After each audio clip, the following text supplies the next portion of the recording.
Hello friends, आप सभी का स्वागत है इस चैनल पे। एसआईपी के जरिए इन्वेस्ट करें या फिर लमसम इन्वेस्टमेंट करें, इसके बारे में ना कई सारी डिबेट होती है।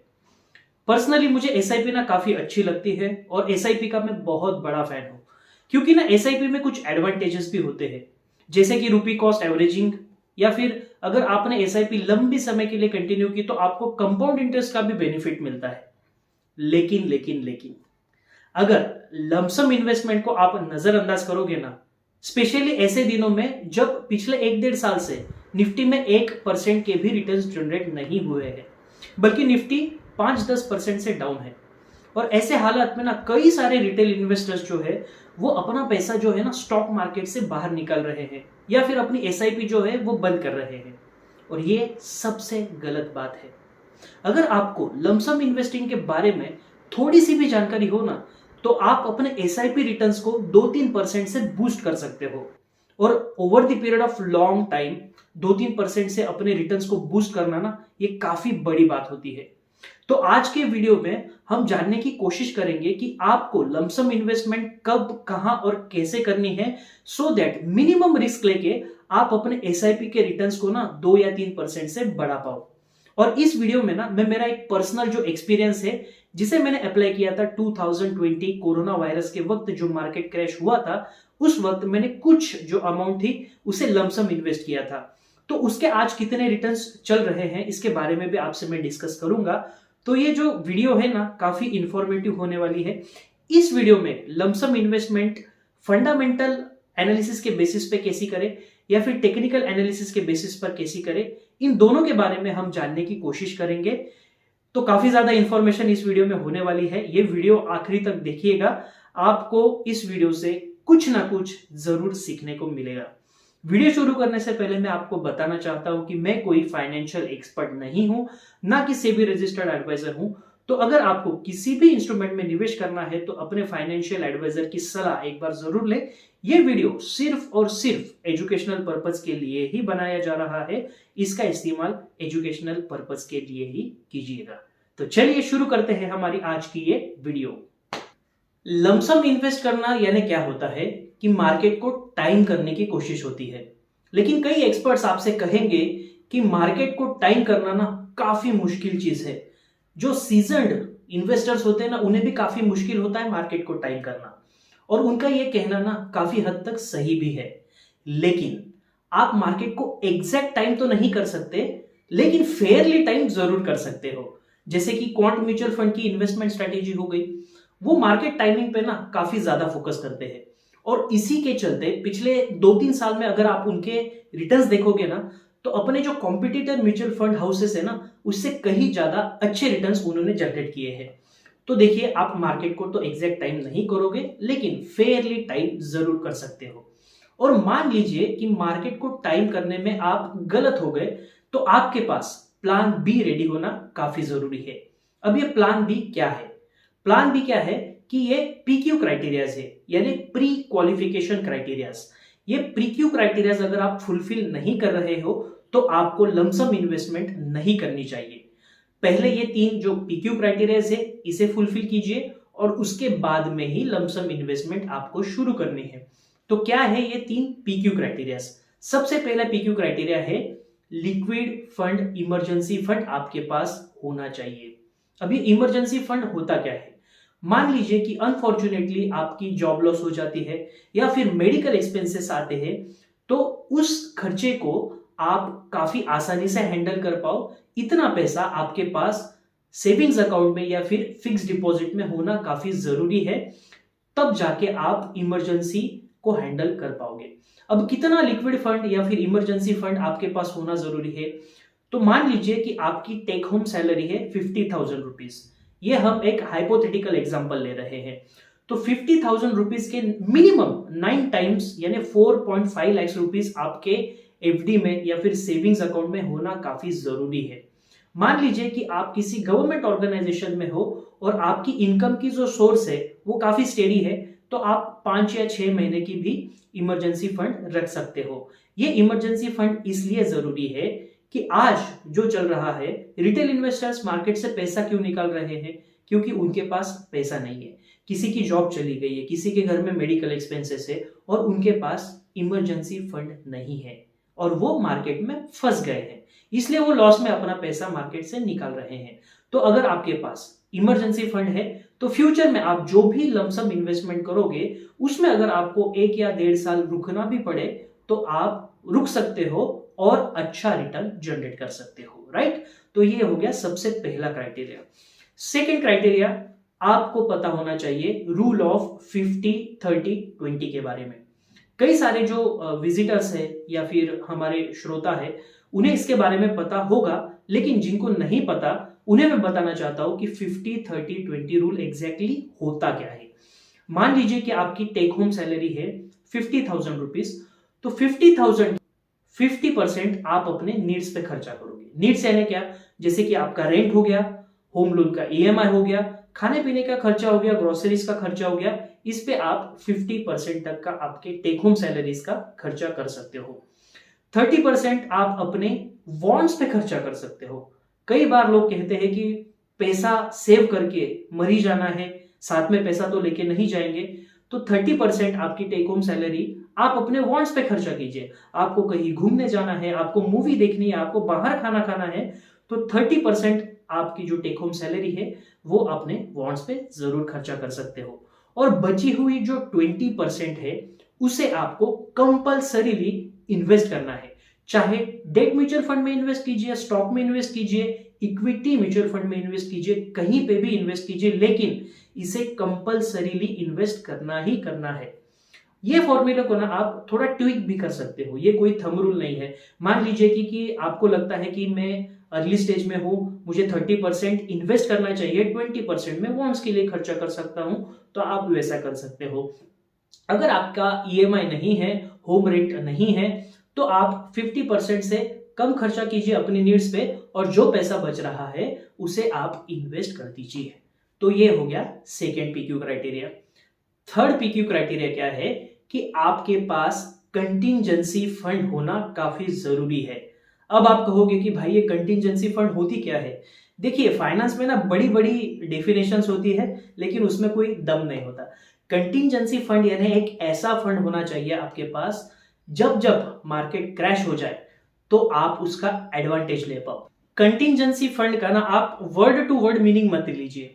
अगर इकोनॉमिक्स पॉइंट ऑफ व्यू से आप देखोगे तो कंटिंजेंसी फंड की डेफिनेशन काफी अलग है, लेकिन personal finance point of view से मैं कंटिंजेंसी फंड को ना एक अपॉर्चुनिटी फंड की तौर पे देख रहा हूं। तो जब जब इस वीडियो में मैं कंटिंजेंसी फंड कहूंगा तो उसे आप अपॉर्चुनिटी फंड की तौर पे ही देखिएगा। 2008 में क्या हुआ, जब लेमन्स ब्रदर का क्राइसिस हुआ, मार्केट क्रैश कर गई। मान लीजिए कि आपके पास 5 लाख रुपए का कंटिंजेंसी फंड होता, एक ऐसा फंड जिसकी जरूरत आपको अगले 2 या 3 साल में बिल्कुल भी नहीं है और वो आपके फिक्स्ड डिपॉजिट में पड़ा हुआ है। आप क्या करते, वो पैसा निकाल के सीधा स्टॉक मार्केट में लगा देते। अगले 2-3 साल में आपका पैसा डबल हो जाता। सिमिलर केस हुई थी 2020 में, जब कोरोना के चलते अपनी मार्केट क्रैश हो गई। वहां पे अगर आपके पास कंटिंजेंसी फंड होता तो क्या होता, अगर हम जो इन्वेस्टमेंट स्ट्रेटेजीज आगे डिस्कस करने वाले हैं उसके बेसिस पे अगर आप इन्वेस्ट करते ना तो 1.5 साल में आपका पैसा डबल हो जाता। देखिए, स्टॉक मार्केट में अगर आप 10 साल काम करोगे ना तो हर साल आप पैसा नहीं बनाओगे, लेकिन कुछ 1 या 2 साल ऐसे होते हैं जिसमें आप जबरदस्त मुनाफा कमाते हो, 50% 60% का मुनाफा कमाते हो, और यही मुनाफा over the period of time आपको अच्छा कैगर यानी कंपाउंडेड एनुअल ग्रोथ रेट देने में सक्षम होता है। तो ये 3 पीक्यू क्राइटेरिया अगर आप फुलफिल कर रहे हो तभी जाके आपने लमसम इन्वेस्टिंग के बारे में सोचना जरूरी है। अगर आपके पास इमरजेंसी फंड नहीं है तो अपनी जो टेक होम सैलरी है उसमें से आपके जो बॉन्ड्स है ना उसे कम कर दीजिएगा, सेविंग्स बढ़ाइएगा, पहले इमरजेंसी फंड क्रिएट कीजिएगा, उसके बाद में आपको कंटिंजेंसी फंड भी क्रिएट करना है, सिमिलरली करना है, बॉन्ड्स आपको कम कर देनी है, खर्चे कम करने हैं, सेविंग्स बढ़ानी है। जब ये सारी चीजें हो जाएंगी ना तब आप लमसम इन्वेस्टमेंट कीजिए, अपनी लाइफ भी एंजॉय कीजिए, राइट। तो चलिए अब हम देखते हैं कि फंडामेंटल बेसिस पे और टेक्निकल बेसिस पे हम किस तरह, कहां पे, कैसे निवेश कर सकते हैं as far as lump sum investing is concerned. तो चलिए अब हम ये देखने की कोशिश करते हैं कि 2020 में जो कोरोना के वजह से मार्केट क्रैश हुई थी और हमने एक्सपेरिमेंटल बेसिस पे कुछ लमसम इन्वेस्टमेंट की थी, तो उस लमसम इन्वेस्टमेंट पे हमें कितना रिटर्न्स मिल रहा है, और अगर उसी म्यूचुअल फंड में हमने एसआईपी कंटिन्यू की होती तो पिछले 3 साल या फिर 5 साल में हमें कितना रिटर्न्स मिलता, और लमसम इन्वेस्टमेंट करने की वजह से हमने कितना ज्यादा रिटर्न्स उसी म्यूचुअल फंड में जनरेट किया, इसे हम देखेंगे विद फैक्ट्स एंड फिगर्स। मैं आपको बताने की कोशिश करूंगा कि लमसम इन्वेस्टमेंट से आप कैसा एक्स्ट्रा रिटर्न्स जनरेट कर सकते हो। अब हम जाते हैं हमारे म्यूचुअल फंड की जो ऐप है उसमें। इसमें आप देखोगे तो हमने एक्सिस ब्लू चिप फंड में निवेश किया था, जिस पे हमें कैगर मिल रहा है 17% से भी ज़्यादा। अगर हिस्टोरिकली देखोगे तो हमने निवेश करने की जो शुरुआत की थी वो की थी 9 मार्च 2020 में, जब कोरोना पीक पे था, और इस पे हमने सिर्फ फेब्रुवरी 2021 तक ही निवेश किया है। उसके बाद में कोई भी निवेश इसमें हमने नहीं किया है, और ये सारा निवेश लमसम अमाउंट का था, और उस पे हम 17% से भी ज़्यादा रिटर्न्स जनरेट कर रहे हैं, जबकि ये जो फंड है वो पिछले 2 साल से काफ़ी ज़्यादा बुरा परफॉर्म कर रहा है।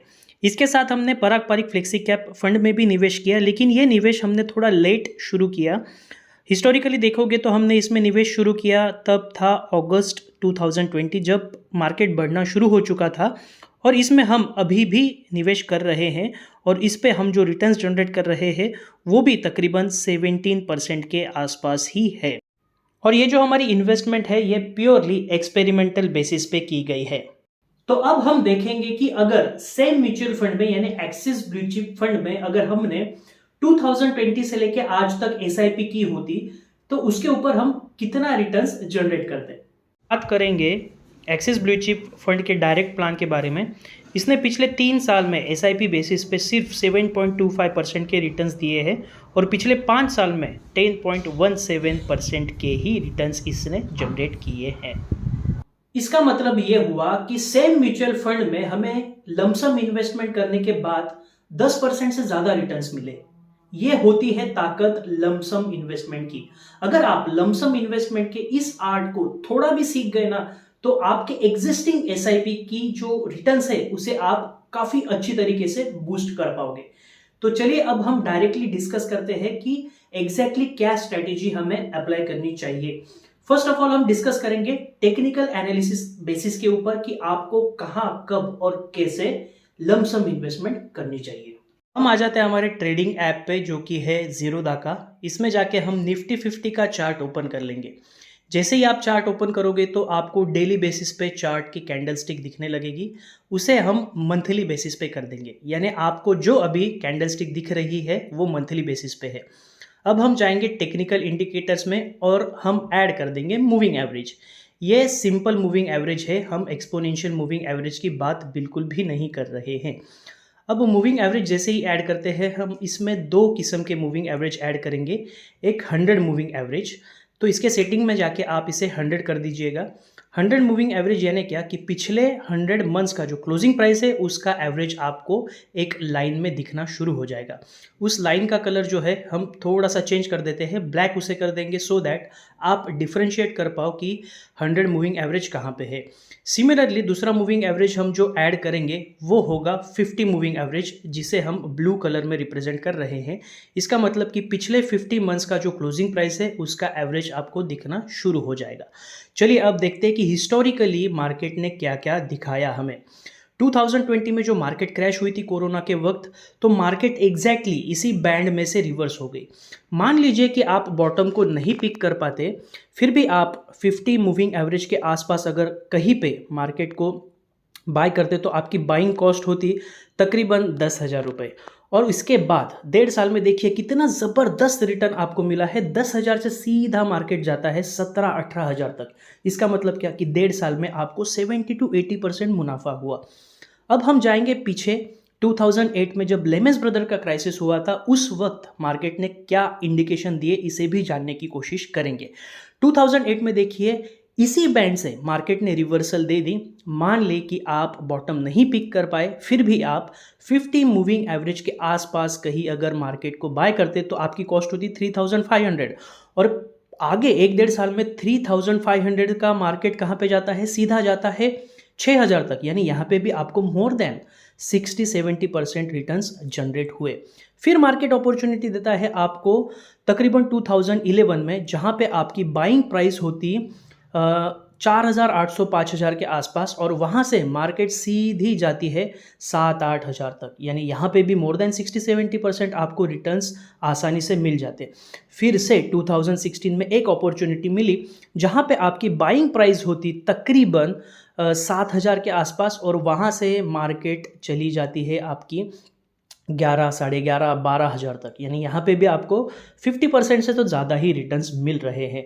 तो देखिए, मार्केट में ऐसे ही काम करना होता है। हर रोज़ आप ट्रेड करके मुनाफा बिल्कुल नहीं कमा सकते, तो शांति से बैठिए, जब अपना वक्त आएगा तब इन्वेस्ट कीजिए, मुनाफा तगड़ा होने वाला है। तो दोस्तों, हमने तो देखा कि हमें कब निवेश करना चाहिए, लेकिन किस में निवेश करना है इसके बारे में भी जानकारी ले लेते हैं। सबसे पहला ऑप्शन तो आपके पास है ETF, यानी exchange traded fund. For example Nifty 20 ये एक ऐसा ETF है जो कि निफ्टी 50 के 50 कंपनीज में इन्वेस्ट करता है। अगर आप कंजर्वेटिव किस्म के इन्वेस्टर हो तो ETF का आप एक बार ऑप्शन जरूर चूज कर सकते हो। अदरवाइज आप इंडेक्स फंड में भी इन्वेस्ट कर सकते हो। ऐसा इंडेक्स फंड जो कि निफ्टी 50 को ट्रैक करे, कोई भी AMC का ले लीजिए, तकरीबन आपको रिटर्न्स उतने ही मिलने वाले हैं। थर्ड ऑप्शन आपके पास है कि अगर आपकी कोई एग्जिस्टिंग SIP चल रही है तो उसी SIP में आप लमसम इन्वेस्ट करके अपने SIP के जो रिटर्न्स है उसे भी बूस्ट कर सकते हो, राइट। अगर आप रिस्की इन्वेस्टर हो, यानी आपकी रिस्क एपेटाइट अगर ज्यादा है, तो आप एक बार मिड कैप और small cap actively managed fund के बारे में भी सोच सकते हो, क्योंकि जब जब एक फॉल के बाद में मार्केट बॉटम क्रिएट करता है और वहां से जो एक रिबाउंड आता है, बाउंस बैक आता है ना, तो ऐसे सिचुएशन में जनरली स्मॉल कैप और मिड कैप जो होती है ना, लार्ज कैप फंड्स को ज्यादा आउट परफॉर्म करती है। तो अगर आप रिस्क ले सकते हो, आपका टाइम होराइजन थोड़ा ज्यादा है, तो आप स्मॉल और मिड कैप फंड के बारे में भी एक बार जरूर सोच सकते हो। तो अभी हमने तो देख लिया कि टेक्निकल एनालिसिस के बेसिस पे आपको कैसे इन्वेस्ट करना है। अब हम जानकारी लेंगे कि फंडामेंटल एनालिसिस के बेसिस पे भी आप ऐसी लमसम इन्वेस्टमेंट कर सकते हो। तो वो कैसी करनी है इसके बारे में हम जानकारी लेंगे। फंडामेंटल एनालिसिस के बेसिस पे हम जो पैरामीटर देखने वाले हैं उसे कहते हैं डिविडेंड यील्ड।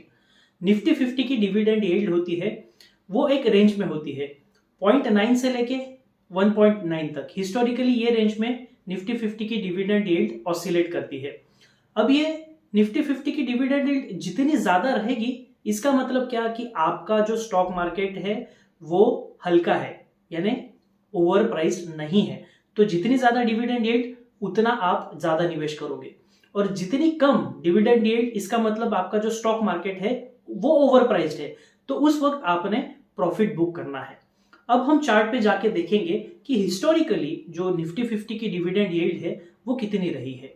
अगर 2008 लेमन्स ब्रदर क्राइसिस के वक्त आप अगर देखोगे तो निफ्टी 50 की जो डिविडेंड यील्ड थी वो तकरीबन 1.8-1.9 के आसपास रही थी। सिमिलर केस थी 2020 में, जब कोरोना की वजह से मार्केट क्रैश हो गई थी, वहां पे भी डिविडेंड यील्ड 1.8-1.9 के आसपास रही है। और जब जब डिविडेंड यील्ड 1 या फिर 1 से थोड़ी कम 0.96, 0.99 रही है, वहां पे एक प्रॉफिट बुकिंग जरूर आती है। तो आपने इसे कैसे प्ले आउट करना है। मान लीजिए कि आपके पास 1 लाख रुपए है, तो जब जब डिविडेंड यील्ड 1.4 के ऊपर जाएगी तो आप डिसाइड करोगे कि मैं मेरा 30% अभी निवेश करूंगा, यानी 30,000 निवेश करूंगा। अगर डिविडेंड यील्ड और बढ़ जाती है, 1.6 के ऊपर जाती है, तो बचा हुआ 30% और आप उसमें निवेश करोगे। और अगर डिविडेंड यील्ड 1.8 के भी ऊपर चली जाती है तो आप अपना पूरा जो पैसा है वो डिप्लॉय कर दोगे। और जब जब डिविडेंड यील्ड कम रहेगी, 1.2 से कम या फिर 1.1 से कम या 1 के आसपास, वहां पे आपको प्रॉफिट बुकिंग जरूर कर लेनी चाहिए। तो दोस्तों, ये फंडामेंटल एनालिसिस के बेसिस पे भी आप इसे प्ले आउट जरूर कर सकते हो। तो इस तरीके से आप जो लमसम इन्वेस्टमेंट करते हो उसका काफी ज्यादा फायदा होता है। अगर आप इसे प्रॉपर वे में समझ के कर सके तो आप अपने SIP के जो रिटर्न्स है उसे अच्छे तरीके से जरूर बढ़ा सकते हो। तो आपको ये वीडियो कैसा लगा प्लीज कमेंट सेक्शन में बताइएगा। और ऐसे वीडियो बनाने में ना दोस्तों काफी मेहनत लगती है, तो प्लीज इस चैनल को सब्सक्राइब कर दीजिएगा, लाइक बटन भी दबाइएगा, सो दैट यूट्यूब एल्गोरिदम को पता चले कि इसमें अच्छा कंटेंट है और ये वीडियो अच्छा है। तो हम फिर मिलेंगे ऐसे ही दमदार सब्जेक्ट के साथ। तब तक के लिए bye bye and have a nice day.